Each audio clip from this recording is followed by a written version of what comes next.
While I was in Myrtle Beach judging a pageant, I had a free day to spend in the third largest city in the state, full of Revolutionary and Civil War history. Fed by 5 distinct rivers, it has been named America's best coastal small town, and we're having a look around on this episode of Ms. World Traveler Explores Georgetown, South Carolina.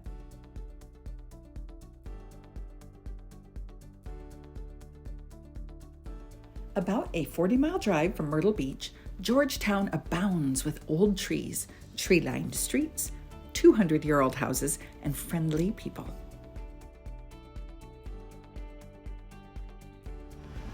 Hello, good afternoon. My name is Efson Chester Bryant. I'm originally from the Sanford community, about 15 miles away.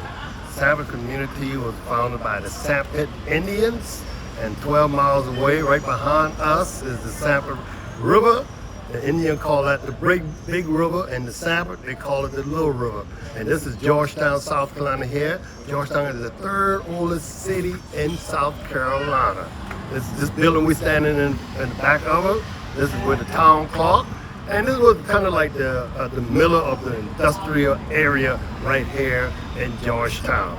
Keep in mind, Georgetown started out with a large slave community. Once upon a time, they had about 181 plantations here. The number one job, one of the number one class of people was the slave owners. And my family came from Manfield Plantation, some miles away. Andrew Jackson, one of the co-owner of the Manfield Plantation. That's where my family roots lie right there. Thank you again, may God bless you and keep you as well. Amen. My new friend mentioned the Rice Museum, which occupies 2 buildings, the Clock Tower and the Provost Gallery right next door. Because they were hosting an event the day I was there, the museum was closed, so I consoled myself with poking around the gallery. This is a local Russian artist that we feature that is here now. Here we have a artist from India that does cashmere scarves. This is a local sweetgrass artist that we have that does these beautiful, beautiful sweetgrass baskets. That detail is just amazing. That's her first necklace that she's done right there, and earrings as well. Our local herbalist over here, Miss Jackie. We have a local oyster artist right here. Our indigo artist over here. And then our local photographer. Varied and unique artworks from local craftsmen ranged from jewelry, paintings, oyster shells, silk carpets, and more. Formerly one of Georgetown's most important and lucrative industries, indigo is still being used to make clothing, linens, and home accessories. And if you are interested, workshops are offered to learn the dyeing process.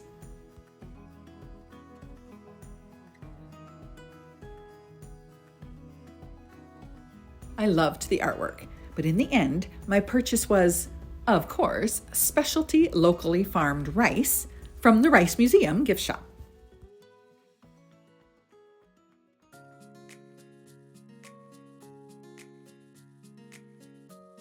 The museum is located at one end of Front Street, the main arterial through the historic district. Oozing charm, there are more cute independent shops than you would think for a town of just 9,000. Murals, seaside themes, and weathered original brick tie the past with the present in this nearly 300-year-old city.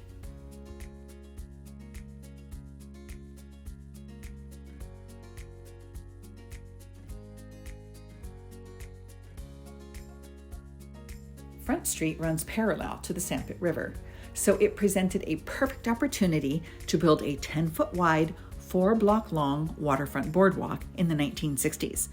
Restaurants face the river, where watching the boats and walkers go by is a local pastime.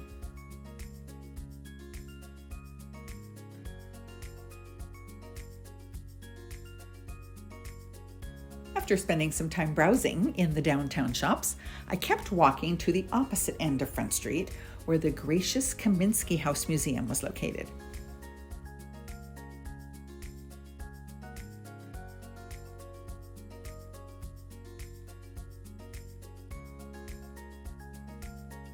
There are actually more pre-Revolutionary War structures here in Georgetown than there are in Williamsburg, Virginia.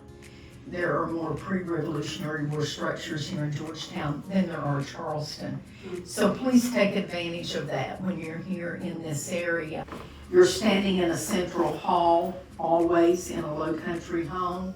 You've got a room to the left, room to the right. You go upstairs, you've got a centralized hall, room to the left, room to the right, all the way up to the 3rd floor. So a much smaller footprint than you see around you. And like I said, we'll talk about some of those additions as we go through the house.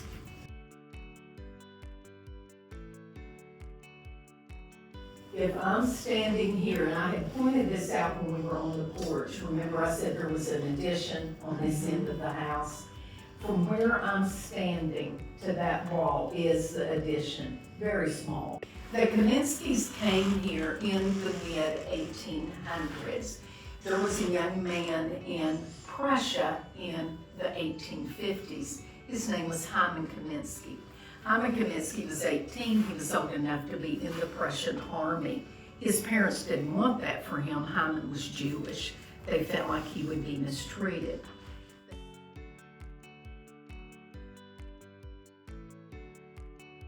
Passing through the hands of many remarkable owners, each family who called it home left an enduring imprint. And thanks to the foresight of Julia Kaminski, who left the house and all its contents to the city, its legacy is preserved for future generations.